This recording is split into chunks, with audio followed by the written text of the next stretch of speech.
lo que ustedes tienen que conocer como un conocimiento, un concepto, digamos, en relación a cuál es el uso de los opiáceos en anestesia, ¿no? Nosotros vamos a usar los opiáceos en una gran cantidad de circunstancias, ¿no? Por un lado, los vamos a usar como los principales analgésicos en una cirugía, ¿no? Como también los podemos usar en la analgesia postoperatoria. También lo podemos usar en el dolor crónico, tanto neoplásico como no neoplásico, y también los vamos a usar en los cuidados paliativos, ¿no? O sea, en pacientes que ya están con el diagnóstico de una enfermedad en estadio terminal y que obviamente uno de los síntomas, digamos, que mayor sufrimiento le causan al paciente es el dolor. Bueno, recordar un poco de que frente a un estímulo nocivo, que en este caso que nos congrega, que es la cirugía, ¿no? Que es la que realizamos en los quirófanos, se da pues una respuesta fisiológica y por lo tanto esta respuesta fisiológica desarrolla una respuesta inflamatoria que puede ser una respuesta inflamatoria en la periferia o como puede ser ya cuando el dolor se hace crónico, una respuesta a nivel inflamatoria, digamos, central, ¿no? Que hace, digamos, que los mecanismos del dolor este, lleguen a un nivel tal que se presente un dolor crónico, ¿no? La mayoría de las veces las cirugías están solo asociadas a un dolor agudo, pero hay circunstancias en las cuales este dolor agudo puede hacerse crónico, ¿no? Y esas están más asociadas a cirugías, por ejemplo, de cirugía de mama, ¿no? Cirugía del tórax, ¿no? Las toracotomías y algunas cirugías abdominales. Y a veces también se le está asociando a cirugías traumatológicas, ¿no? Sobre todo aquellas que son muy cruentas, en las cuales están implicadas, digamos, la manipulación o el corte de algún nervio principal, ¿no? Como pueden ser en los casos de amputaciones de extremidades. Bueno, entonces, ¿qué tenemos frente al dolor? Tenemos, aparte de los opiáceos que vamos a tratar ahora, generalmente en dolor postoperatorio vamos a utilizar la asociación de antiinflamatorios no esteroideos y opiáceos. ¿De qué depende que usemos uno o el otro o los usemos asociados? Depende de la intensidad del dolor, ¿no? Si bien es cierto, en cirugías en las cuales no son demasiado cruentas o digamos los tejidos que han sido, por así decir, dañados por el cirujano son no tejidos profundos, o sea, no está asociado al peritoneo, la pleura, podemos tal vez usar solo antiinflamatorios, ¿no? O sea, son aquellas cirugías que llamamos de pared, por ejemplo, una hernia. En cambio, en cirugías donde ya hay corte de músculos, de fascias, pueden involucrarse estructuras más profundas, peritoneo, pleura. De todas maneras, tenemos que asociar a los antiinflamatorios no esteroideos opiáceos, ¿no? Porque en este caso ya estamos hablando no de un dolor leve, sino de un dolor de moderado a severo. Bueno, entonces decíamos que existen diferentes tipos de dolor. El dolor agudo, que está asociado básicamente, por ejemplo, el dolor postoperatorio que vamos a mirar en nuestros pacientes, es generalmente un dolor agudo, ¿no? Cuando el dolor ya se cronifica, lo definimos como aquel dolor que persiste después de 6 meses, que no tiene una base fisiopatológica clara, o sea, no se sabe exactamente del todo cuáles son los mecanismos que hacen que se perpetúe el dolor y que su tratamiento es complejo. ¿En qué sentido complejo? Que muchas veces ya no son suficientes los opiáceos, los antiinflamatorios, sino tenemos que echar mano de otras drogas coadyuvantes como son los gabapentinoides o los antidepresivos.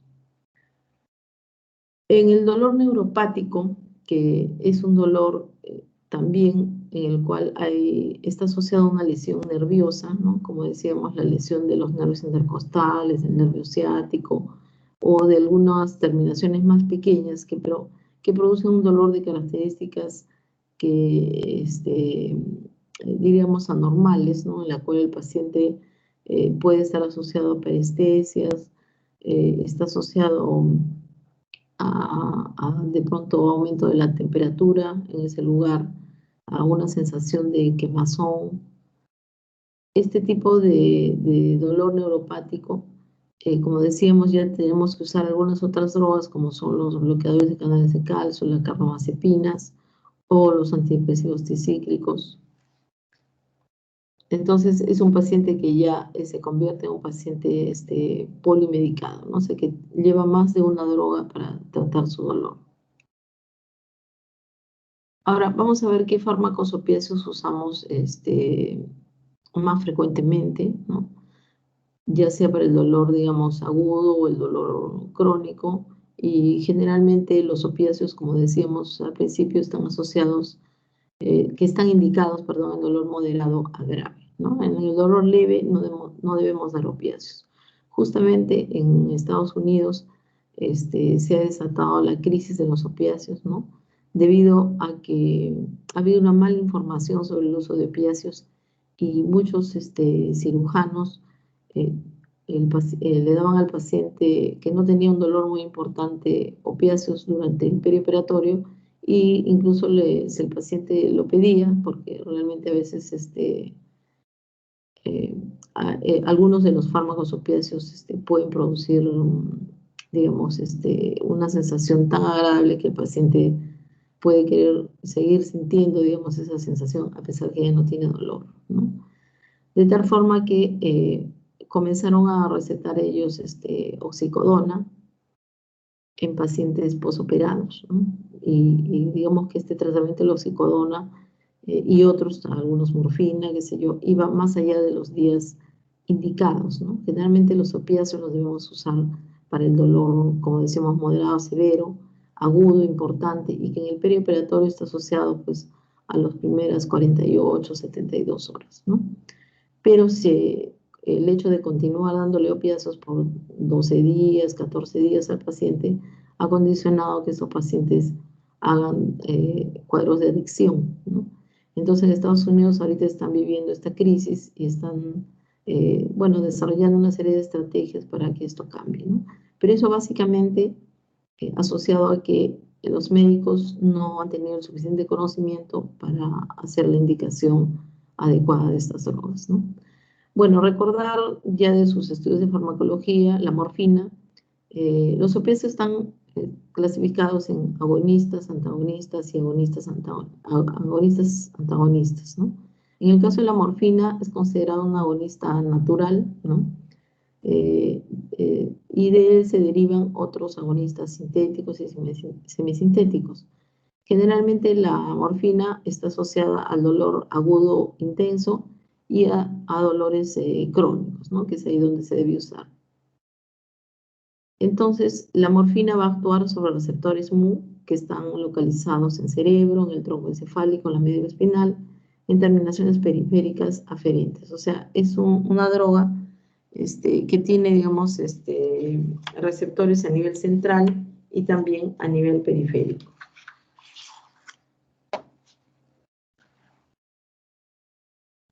En cuanto a los efectos adversos, vamos a ver que los opiáceos en general van a producir disminución del tono simpático y esto puede conducir a una hipotensión ortostática, ¿no? Algunos más que otros. Por ejemplo, el tramadol, que ustedes conocen, están más,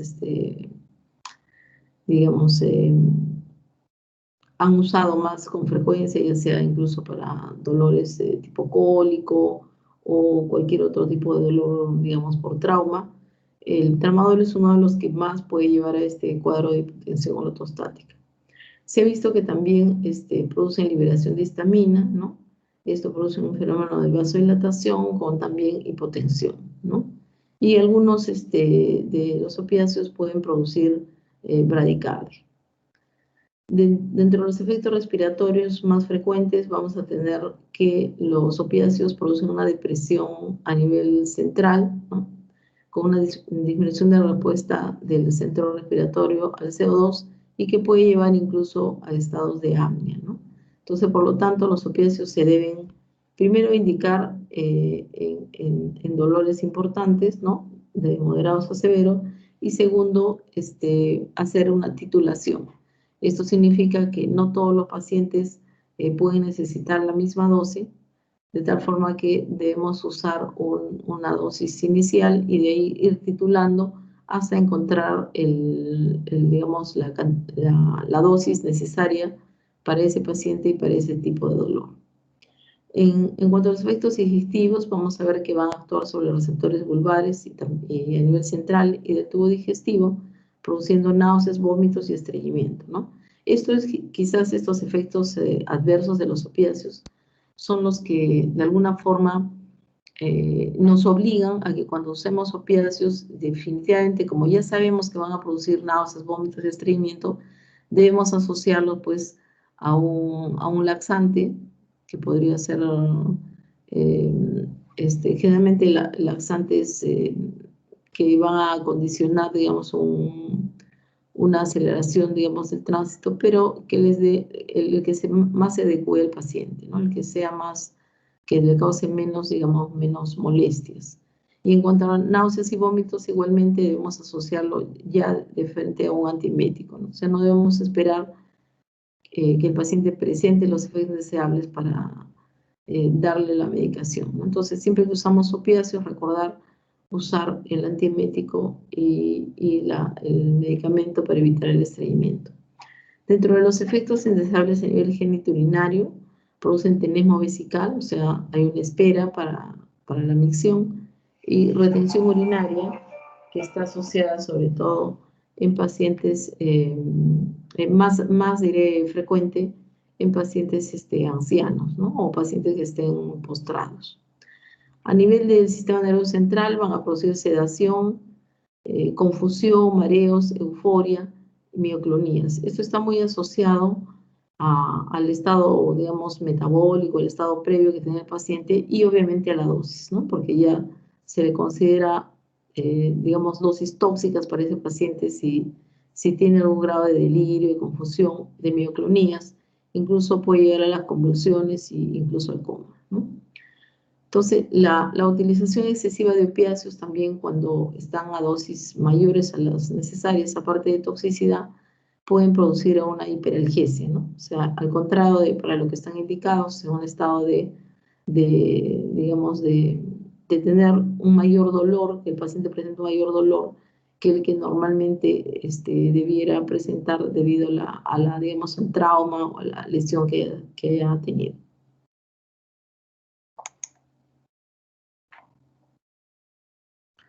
Bueno, existe un fenómeno o un concepto que ustedes han escuchado que es tolerancia a los opiáceos, ¿no?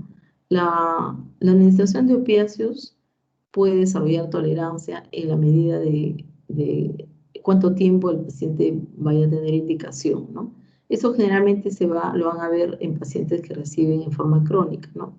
Por ejemplo, los pacientes que tienen una neoplasia, generalmente de sobrevida más prolongada, como son el cáncer de mama o el cáncer de próstata, ¿no? Entonces, a medida que el paciente va avanzando en la enfermedad, llega a un estado de metástasis, generalmente las metástasis óseas o viscerales, y por lo tanto comienza a desarrollar cada vez mayor dolor, ¿no? Entonces, hay la necesidad de ir aumentándole las dosis de opiáceos para aliviar el dolor, pero llega un momento en que el paciente ya por más dosis que le den, pareciera que no tiene ya analgesia y al contrario presenta efectos indeseables, ¿no? Producidos normalmente por los opiáceos a dosis elevadas.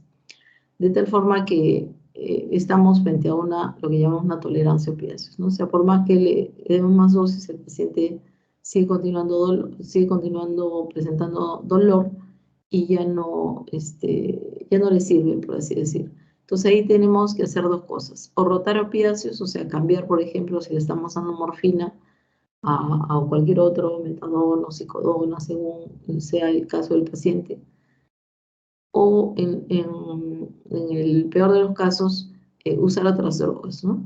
Por ejemplo, en los pacientes con estas neoplasias que decíamos, mama, próstata, y desarrollan tolerancia, En algunos casos se ha visto que se puede usar drogas como la ketamina, que habíamos estudiado, que es un excelente analgésico y que, al contrario de producir sedación, como podría ser la morfina o cualquier otro opiáceo, va a producir un estado de, digamos, de euforia en el paciente, ¿no? Entonces, el paciente tiene un dolor crónico severo y encima, obviamente, puede estar asociado a un estado de depresión, pues mantenerlo dormido, que sería el efecto indeseable de los opiáceos a dosis altas, ya no estaría dentro del margen de calidad de vida para él, ¿no? Entonces, con la ketamina, estos pacientes pueden volver a despertar, están más bien eufóricos, y este tratamiento se le puede dar por un tiempo. Recuerden que la ketamina está asociado con este receptor NMDA, que está muy asociado con la transmisión del dolor. Y por lo tanto, al usar la ketamina por unos días, podría ser 15 días, un mes, se revierte este fenómeno de tolerancia a opiáceos, ¿no? Entonces el paciente la pasa bien, tiene analgesia con la ketamina y después de un mes puede volver a usar los opiáceos, ¿no? O sea que el fenómeno de tolerancia se ha revertido. Otra de los conceptos es la dependencia, ¿no? Lo que decíamos, el uso continuado puede desencadenar dependencia física, lo que hablamos en relación a la crisis de opiáceos producida en Estados Unidos. Y obviamente en estos pacientes la supresión brusca de los fármacos va a dar un síndrome de abstinencia que es muy característico y del cual debemos evitar en nuestros pacientes, siendo cautelosos de cómo se deben usar los opiáceos en cada tipo de entidad clínica que tengamos delante de nosotros. De otro lado, como decíamos, los tratamientos crónicos en pacientes en los cuales se han usado malas estrategias, obviamente van a desencadenar estados de adicción, ¿no? En general, decíamos que vamos a tener los agonistas naturales, que la droga principal es la morfina, y la codeína, que viene a ser un profármaco. Eso quiere decir que se convierte en el organismo morfina para tener un efecto, ¿no? Un efecto analgésico. Y los derivados semisintéticos, que tenemos la hidromorfona, la oxicodona y la hidrocodona.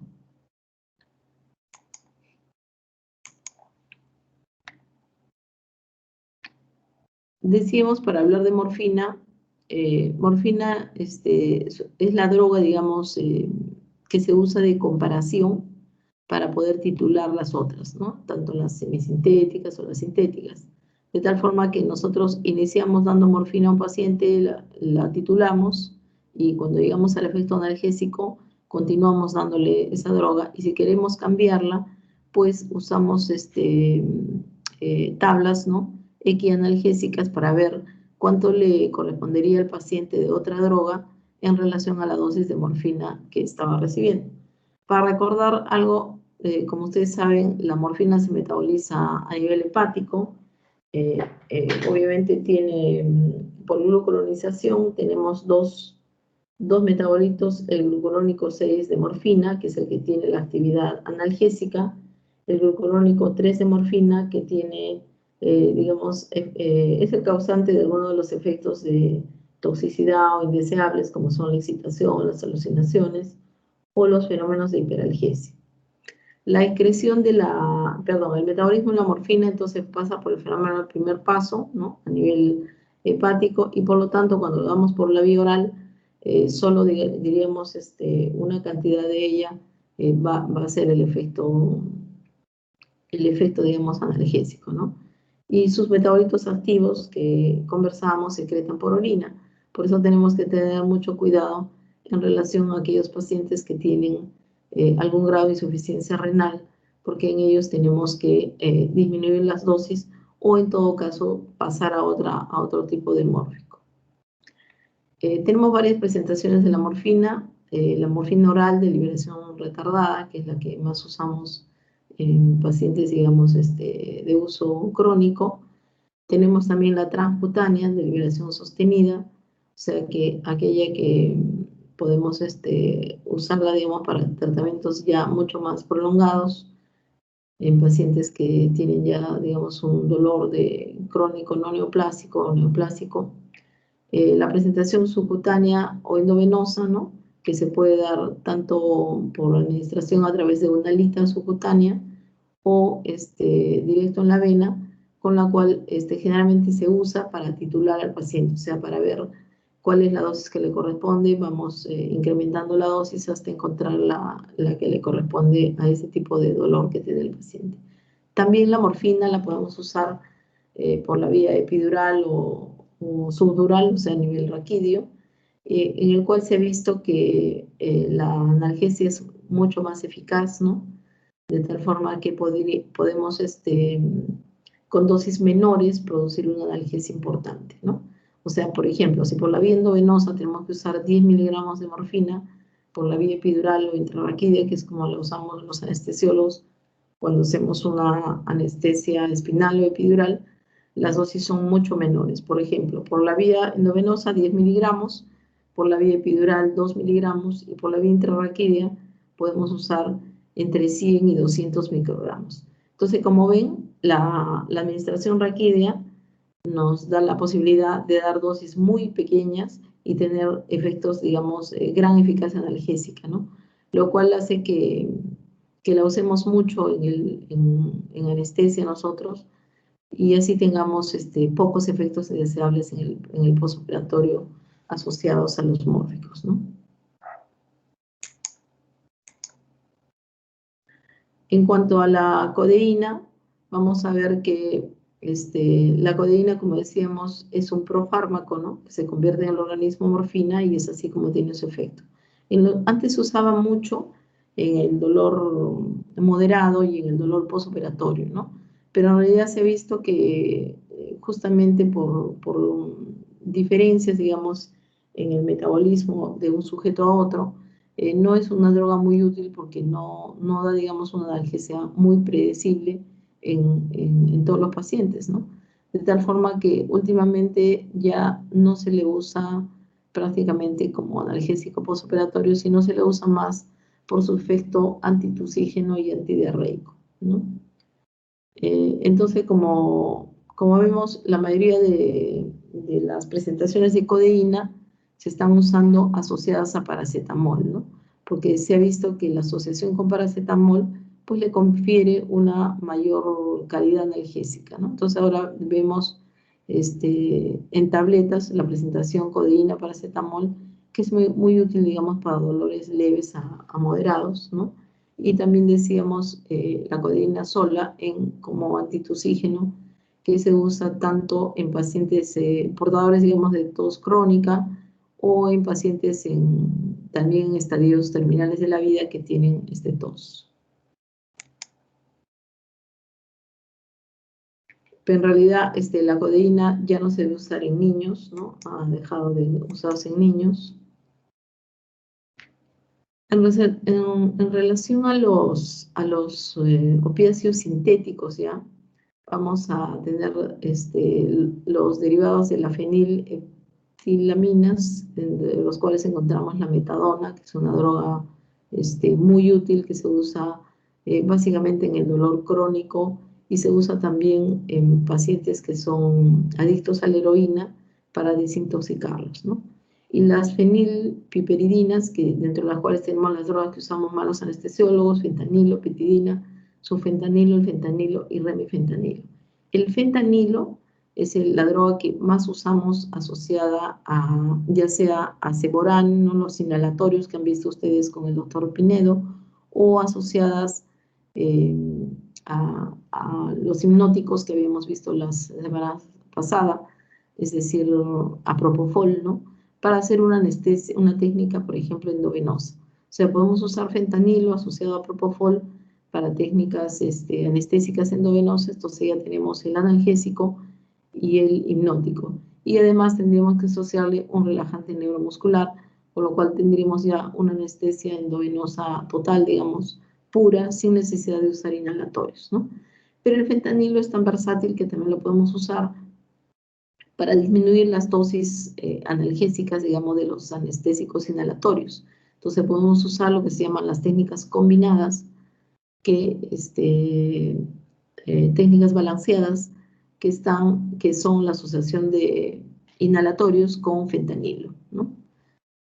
Además de fentanilo, en anestesia también podemos usar el remifentanilo o el fentanilo o el sufentanilo en infusión, ¿no? Entonces, en técnicas endovenosas vamos a usar fentanilo o estos tres últimos, sufentanilo, alfentanilo o remifentanilo, asociados a propofol y a un relajante neuromuscular. Pero también lo podemos asociar, decíamos, a un inhalatorio, que puede ser ceborane o isoflorane. De otro lado, estas drogas, el fentanilo y el sufentanilo, se pueden usar a nivel epidural y también a nivel intrarraquídeo, ¿no? ¿Se usan para qué? Para mejorar, digamos, la calidad analgésica de los anestésicos locales, ¿no? Entonces yo asocio la bupivacaína, que han visto en las clases del doctor Raimundo, o de la doctora Álvarez, bupivacaína o lidocaína, y le asocio pequeñas cantidades de fentanilo o sufentanilo y puedo mejorar grandemente la calidad analgésica y la duración, ¿no? Se usa mucho cuando hacemos técnicas epidurales o espinales, incluso en el manejo del dolor de la analgesia parto. En cambio, el remifentanilo es una droga que solo se usa, no está indicada para uso espinal o epidural, y solo lo vamos a usar en técnicas endovenosas para anestesia, ¿no? O para analgesia en el postoperatorio. Pero sobre todo la usamos asociada a inhalatorios o asociada a propofol y relajantes para técnicas endovenosas. Hablando de la metadona, como decíamos, es una droga muy útil en el tratamiento de la adicción por heroína. Esta es una droga que es de todos los fármacos que podemos usar opiáceos, es la que tiene mayor sobrevida, ¿no? Una semivida de 25 a 35 horas se calcula, de tal forma que generalmente cuando ya tenemos un paciente titulado con morfina, y bueno, ya ha desarrollado algún problema con la morfina, podemos rotarlo a metadona, ¿no? Entonces se usa en la metadona tanto el dolor oncológico, ¿no? El dolor neoplásico, como en el dolor neuropático. Entonces generalmente está asociada a lo que llamamos el dolor de difícil manejo, ¿no? No da tolerancia cruzada con otros opiáceos, por eso es que incluso cuando el paciente ha desarrollado tolerancia a otros opiáceos como morfina, podemos rotar, digamos, a metadona. El problema, otro de los beneficios de la metadona es que se puede usar con mucha tranquilidad en pacientes con insuficiencia renal, ¿no? El problema con la metadona es que puede producir algunos efectos indeseables como son arritmias ventriculares, aumento del QT, ¿no? O sea, prolongación del QT, movimientos coreotetóxicos y el síndrome serotoninérgico también, sobre todo si se asocia a drogas que tienen también este mecanismo. Uno de los riesgos importantes también de la metadona es la depresión respiratoria, ¿no?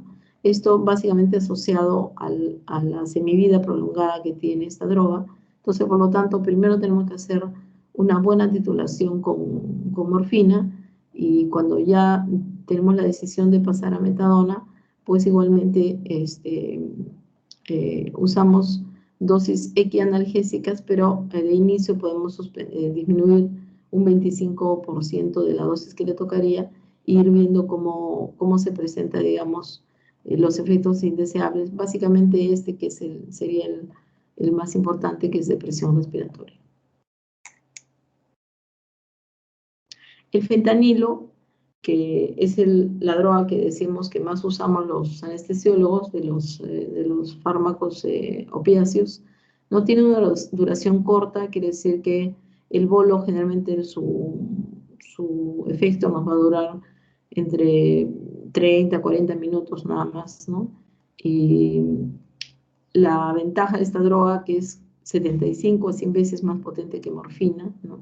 Y por lo tanto es muy útil en el dolor agudo y severo, como es el dolor quirúrgico.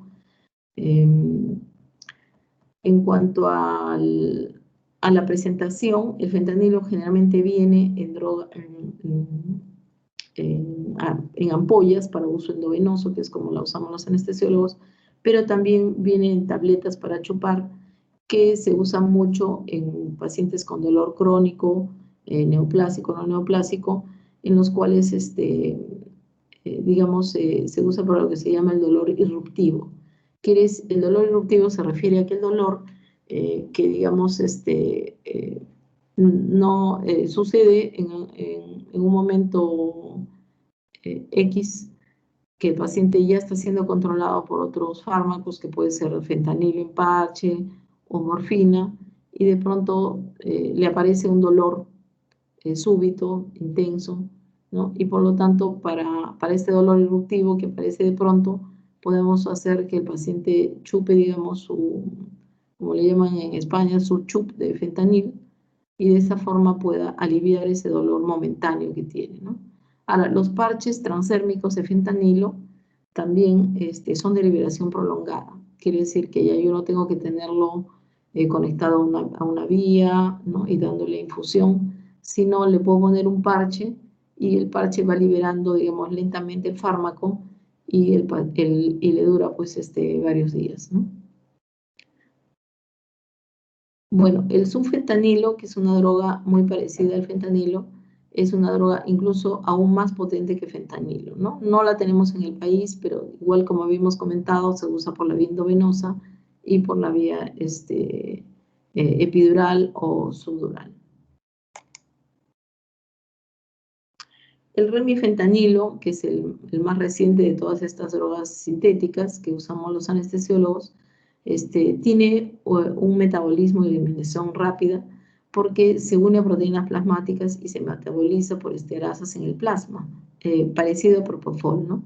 Por eso es que remifentanilo, como vamos a ver en el caso clínico, lo usamos mucho asociado a propofol, ¿no? En técnicas, digamos, endovenosas, para pacientes que son ambulatorios, ¿no? Porque al metabolizarse en plasma no tenemos ningún efecto residual del fármaco y por lo tanto el paciente puede irse incluso el mismo día de la cirugía, ¿no? La desventaja es que si cortamos la infusión de remifentanilo, el paciente va a tener dolor inmediatamente después de cortado. Entonces lo que hacemos antes de eso es darle una hora antes o media hora antes una dosis de algún opiáceo, de un analgésico potente, para que cuando le retiremos la infusión de remifentanilo no tenga pues un dolor brusco, ¿no? Intenso. Se utiliza tanto en técnicas endovenosas, ¿no? Para cirugía, y también se le puede usar como analgésico posoperatorio en las unidades de cuidados intensivos o digamos en el posoperatorio inmediato. La petidina. La petidina es una droga muy antigua que la hemos usado por muchos años los anestesiólogos. Dicho sea de paso, aún la usan mucho los cirujanos. Es una droga que tiene gran eficacia analgésica similar a morfina, ¿no? Que viene en su presentación solo endovenosa.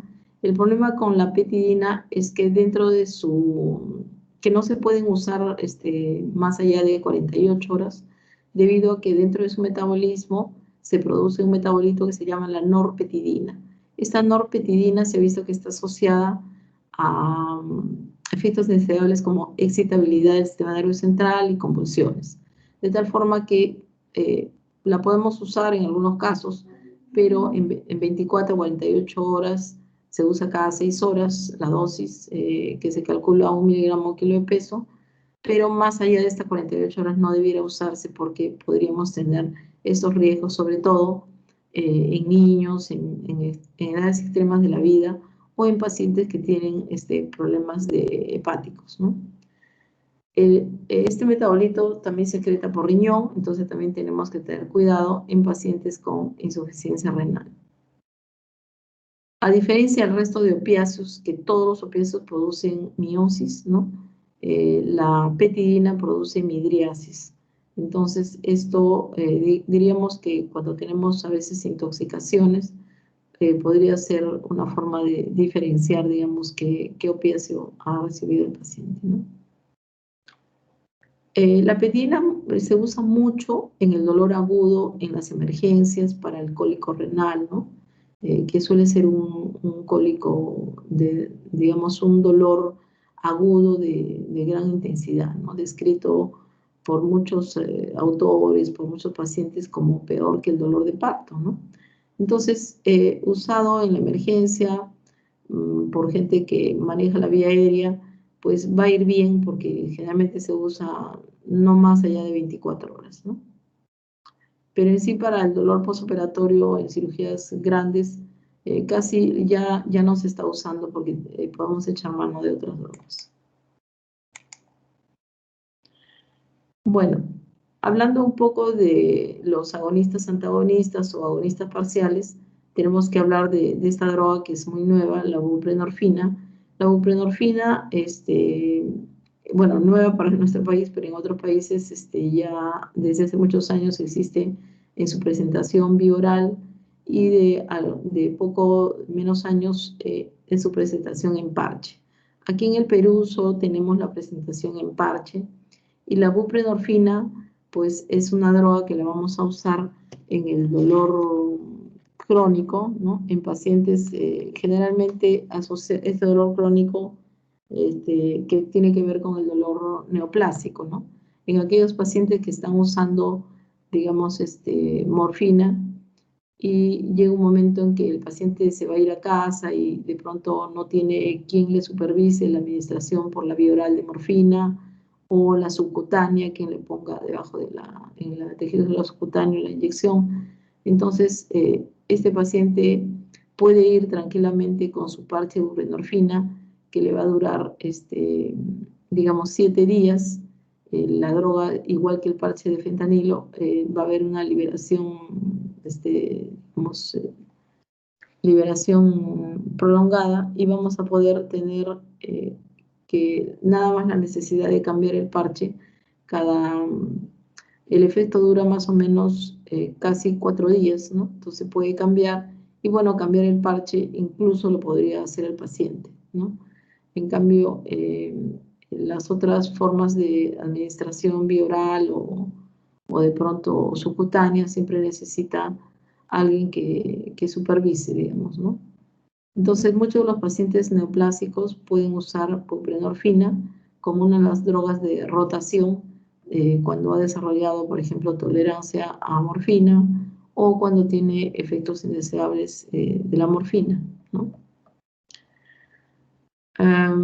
Ver algo más sobre esta droga, la nalbufina, ¿no? Que es un analgésico eficaz, pero que también se puede asociar a disforia psicológica. En algunos casos no la tenemos en el país, pero se usa también, digamos, como una alternativa a los agonistas puros, ¿no? En algunos pacientes con dolor, digamos, que no ha podido ser tratado con otros mórficos. Hablar un poco del tramadol, ¿no? Tramadol es una droga dentro de los opiáceos considerado un opiáceo débil, ¿no? Que lo vamos a usar, tiene diversos usos porque tiene un efecto básicamente de acción central. Este sí no produce adicción, ocasiona muchas náuseas y vómitos, como vimos comentado, pero por eso se debe asociar a un antiemético y que se usa mucho en sus presentaciones orales asociado a paracetamol, ¿no? Tiene gran eficacia, aumenta, digamos, su eficacia analgésica cuando se asocia a paracetamol, pero su presentación es oral.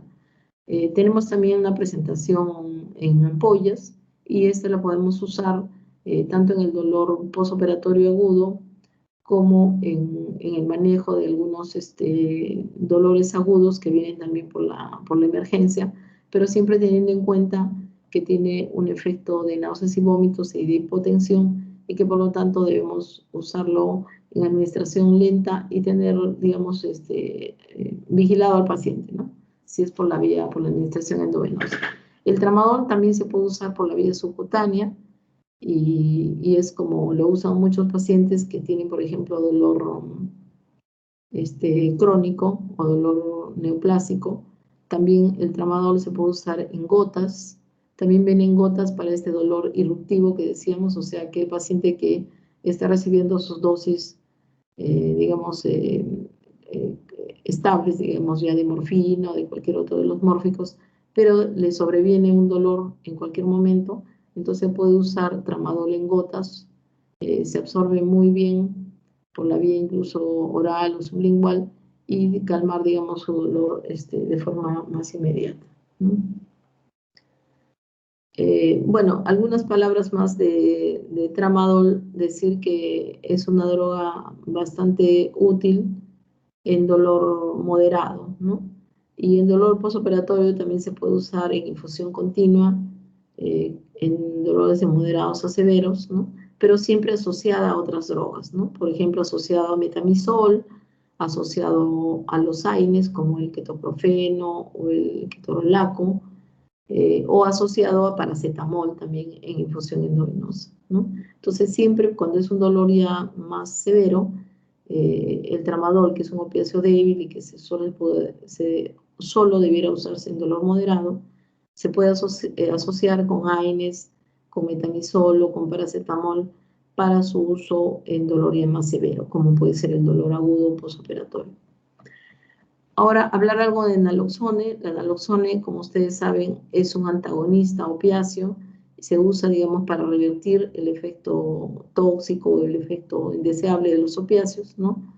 Igual también se usa a dosis iniciales pequeñas y se va titulando hasta conseguir revertir, digamos, el efecto indeseable, ¿no? Si bien es cierto, la naloxone revierte el efecto, su vida media es corta, entonces por lo tanto si tenemos una intoxicación ya podríamos usarlo en una infusión continua, ¿no?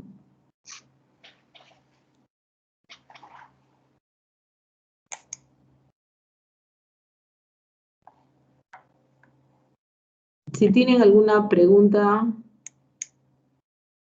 chicos.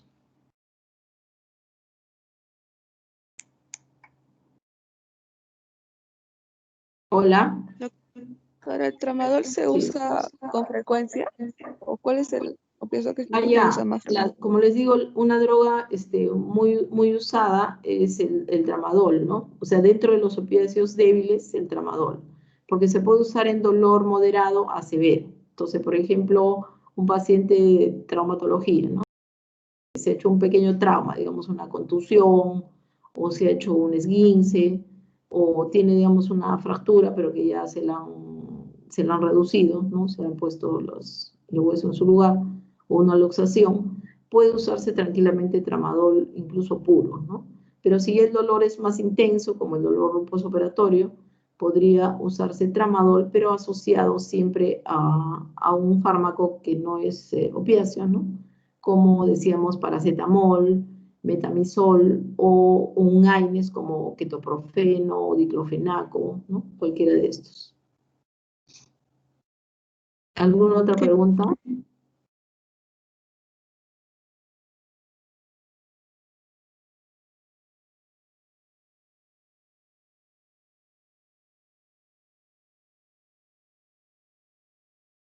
Doctora, ¿y la petidina se usa con frecuencia también? Como les decía, la petidina se usaba mucho, bueno, hace algunos años, ¿no? Ya se está dejando de usar porque, bueno, se sabe de su efecto, digamos, por su metabolito, por la norpetidina, se usa cada vez menos, ¿no? De hecho, ustedes van a ver cirujanos mayores que les encanta la petidina, ¿no? Porque esa es la experiencia que han desarrollado ellos con petidina para el manejo del dolor postoperatorio, ¿no? Pero como les digo, las recomendaciones internacionales es no usarla más allá de 48 horas, ¿no? Entonces, a veces si nuestro dolor postoperatorio continúa siendo severo más allá de 48 horas, como pueden ser cirugías mayores, ¿no? Como por ejemplo caderas, tórax, qué sé yo, o cirugías cruentas, entonces no se podría seguir usando la petidina, ¿no? Aparte que la petidina, de todos los opiáceos que hemos revisado, es de los que más producen adicción. Nosotros, de hecho, hemos tenido en el hospital, me acuerdo una vez que un paciente mío, que era un paciente, bueno, delincuente, que había cometido errores y la policía lo había llevado porque tuvo una balacera, ¿no? y esa balacera pues tenía lesiones intestinales, le hicieron la paratomía, tenía ruptura de un riñón, luego fracturas creo que también. Entonces un paciente, digamos, policontuso, y lo operaron varias veces, y entonces en una de las cirugías nosotros le habíamos puesto petidina porque había veces que no teníamos morfina a la mano, o no teníamos cómo trasladarlo a cuidados intensivos, donde tenemos que a veces las dosis altas de morfina, tenemos que controlar ahí al paciente para prevenir, digamos, su depresión respiratoria, sobre todo en estos pacientes que son a veces adictos a otras cosas, ¿no? Entonces dijimos, bueno, le vamos a dar petidina, y la verdad que le alivió bastante su dolor, pues un buen analgésico, pero pasaron los días y ya dejamos de ver nosotros al paciente porque lo subieron a piso de cirugía, y de pronto como a los 15 días venía este señor a la puerta del quirófano a buscarme, ¿no?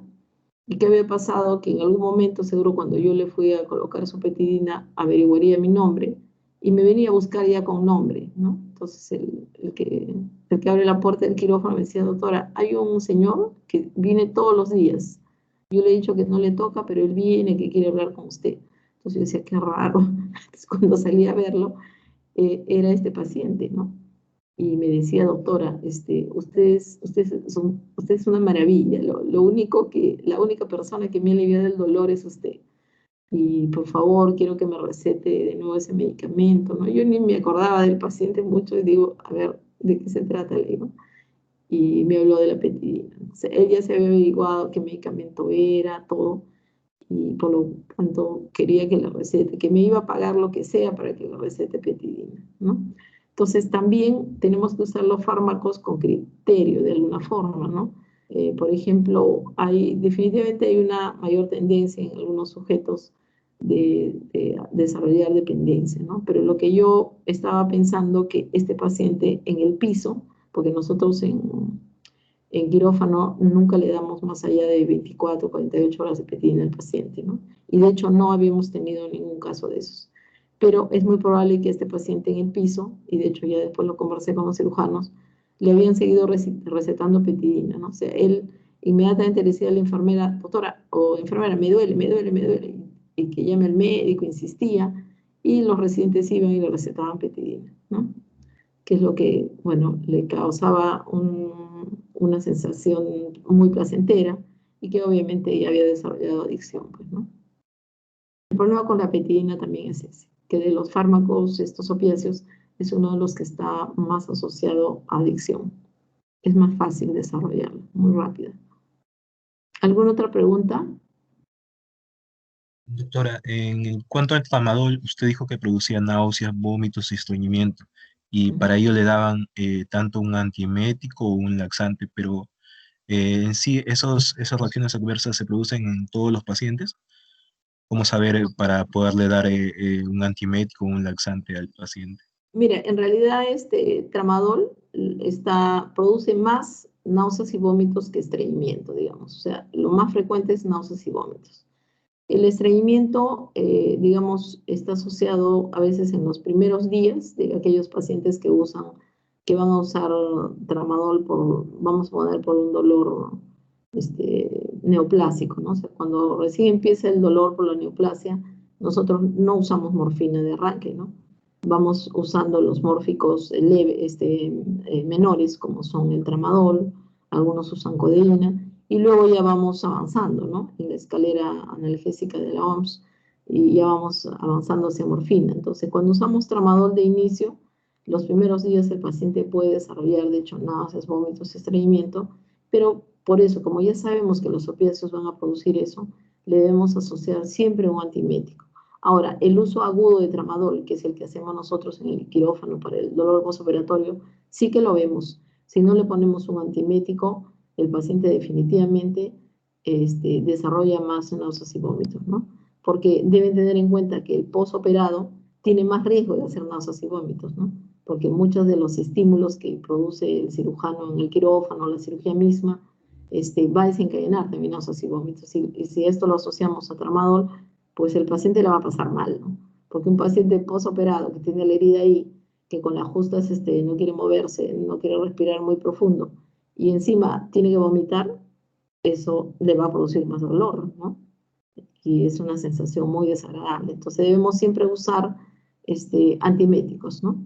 Y usamos también, si el paciente está encamado, ¿no? La lactulosa, porque sabemos que los pacientes en el hospital tienen más posibilidad de estreñimiento, ¿no? Desde el momento que no están en su casa y no pueden entrar a su baño, ya tienen más riesgo ahí. Segundo, porque están postrados, ¿no? Tercero, porque a veces la dieta no, digamos que el paciente le ponen su jarra de agua ahí, pero no lo estimulan a que tome agua, ¿no? De repente el paciente en su casa toma más agua que la que toma en el hospital, definitivamente. Entonces, su posibilidad de estreñimiento asociado al efecto indeseable de estas drogas, pues va a ser mayor, ¿no? Entonces, a veces le asociamos, de hecho, lactulosa, jarabe, y además su antiemético. ¿Alguna otra pregunta?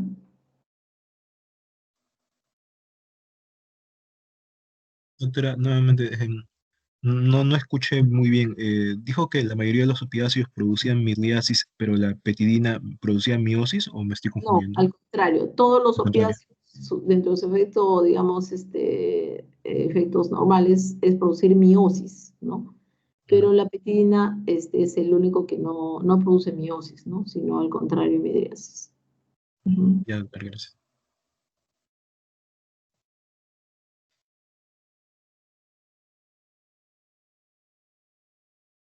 Bueno, repasando un poquito, a ver, ¿qué fármacos podríamos usar en pacientes insuficientes renales de estos opiáceos?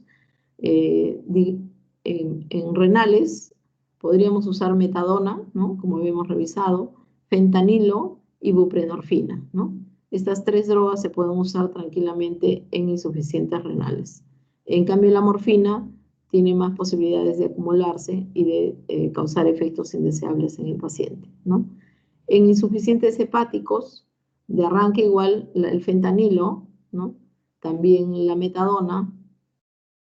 El tapentadol también se ha visto que, bueno, es una droga nueva que tiene una acción dual, que es agonista mu y inhibidor de la recaptación de norepinefrina. También el tapentadol podría usarse en insuficiencia hepática, pero ajustando la dosis, ¿no? Y en el paciente inmunosuprimido, de elección es la buprenorfina, porque en realidad todos los opiáceos se ha visto que pudieran disminuir, estar asociado a inmunosupresión, ¿no? La misma morfina. Pero la buprenorfina parece ser que es la que está menos asociado a esto. En pacientes con obstrucción intestinal, ¿no? Alguien dice, eh, como los opiáceos pueden producir enlentecimiento, digamos, del tránsito intestinal, dicen, bueno, los opiáceos están contraindicados, ¿no? Pero tenemos que ponernos en el panorama de un paciente que tiene dolor por la obstrucción misma y que el dolor es importante y que deberíamos usar, podemos tener la necesidad de usar un opiáceo, ¿no? Que es un analgésico, digamos, para estos dolores severos. Entonces decimos, pero como está obstruido, sería empeorable, digamos, dándole opiáceos, que estos producen, digamos, enlentecimiento del tránsito, ¿no? En esos casos se ha visto que el fentanilo y la metadona serían las drogas, digamos, de elección, ¿no? Para no dejar, digamos, la posibilidad de aliviar este dolor importante. Como les decía, el fentanilo, que es de la droga que más usamos los anestesiólogos, que es 100 veces más potente que morfina, la podemos usar en el dolor severo, que es de hecho ya tanto el dolor de la cirugía misma, ¿no? Es un dolor severo. También la podemos usar en su presentación en parche, también para el dolor severo neoplásico o no neoplásico. Y la podemos usar en el dolor eruptivo, que decíamos, pero en su presentación transmucosa, ¿no? Que viene como una pastillita para disolver en la boca o como un chup, ¿no? Como un chup para poner también en la mucosa dental y, digamos, tener una absorción rápida del medicamento y poder aliviar ese dolor eruptivo, ¿no? Ese que se presenta de pronto. También en los pacientes terminales, por ejemplo, ahora que hemos tenido el tema del COVID, ¿no? Muchos de esos pacientes estaban ya agónicos, venían a la emergencia ya agónicos, y cuando les tomábamos la tomografía, pues había un gran compromiso ya digamos, de todo el pulmón. Entonces, estos pacientes realmente, meterlos en ventilación mecánica, iban de mal pronóstico, o sea, igual se iban a perder. Entonces, aquellos pacientes que tenían la oportunidad, digamos, de encontrar un ventilador, pues bueno, se les intubaba y entraba en ventilación, ¿no?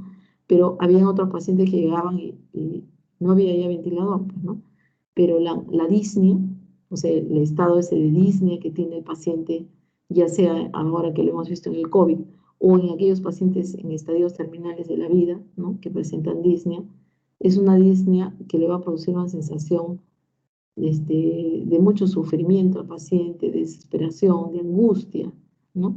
Entonces, los mórficos, tanto la morfina, el fentanilo, se usan a dosis muy bajitas para manejar a estos pacientes y aliviar la disnea, ¿no? O sea, con eso el paciente tiene no es para, obviamente, a esas dosis no le va a producir depresión respiratoria, ¿no? Solamente le alivia la disnea y el paciente ya respira mejor, digamos, y tiene menos agotamiento, por así decir, de su trabajo respiratorio, ¿no? Porque acuérdense que ese paciente con todo el compromiso que tiene de pulmón, por más que él hace esfuerzo por respirar, no mejora la saturación, ¿no? Y entonces lo que le queda es la disnea, la angustia. Entonces el fentanilo o la morfina, sobre todo, a dosis de 1, 2, hasta 5 miligramos, se va titulando, se puede usar en estos pacientes, con lo cual se tranquiliza mucho el paciente y, bueno, dándole una fuente de oxígeno, como puede ser una bigotera, una máscara con bolso reservorio, ya, digamos, se tranquiliza, ¿no? Al margen que suba o no suba la saturación, porque, digamos, ahí ya el compromiso que tiene va a depender mejor dicho, sí, pues va a depender de la extensión, digamos, de la patología a nivel de su pulmón, ¿no? ¿Alguna otra pregunta?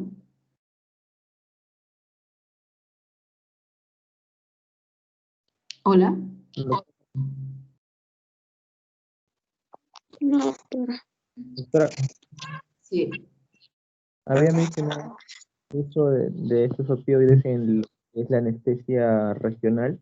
Creo que había mencionado que no era utilizado un fentanilo o me No, en pareció. la anestesia regional, o sea, en la epidural o espinal que ustedes han visto con el doctor Raimundo, la doctora Álvarez, podemos usar drogas como morfina, subfentanilo y fentanilo, ¿no? Esas tres drogas se usan mucho a nivel epidural. Y ¿por qué usarlas? Porque mejoran la calidad analgésica, ¿no? De los anestésicos locales. O sea, mejoran, digamos, el nivel analgésico y en algunos casos puede incluso prolongar la duración de la anestesia, ¿no? Esa es su utilidad, digamos.